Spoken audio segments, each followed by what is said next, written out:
ہفتہ کے روز جرمنی کے متعدد شہروں میں کورونا بحران پابندیوں کے خلاف عوام تمام حفاظتی تدابیر توڑتے ہوئے سڑکوں پر نکلے۔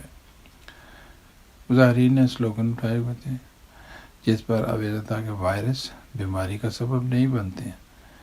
جرمنی کے خلاف برلن میں مظاہرے کے درمیان بار بار پولیس نے مظاہرین کو مطلب کیا کہ فاصلاتی اصولوں کو مد نظر رکھا جائے، جس پر عمل نہ کیا گیا۔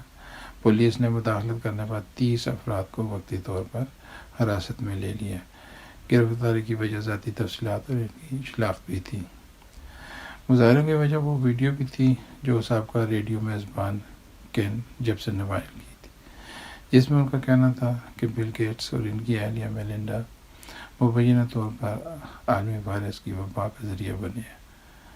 وہ اس کورونا وبائی مرض کے ذریعے پوری دنیا کو اپنے حکم کے تابع کرنا چاہتے ہیں، اور وہ دنیا کو بتا دینا چاہتے ہیں کہ وہ دنیا کے طاقتور انسان ہیں۔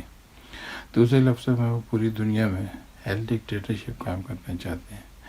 جہان نیوز، جرمنی، نظر حسین۔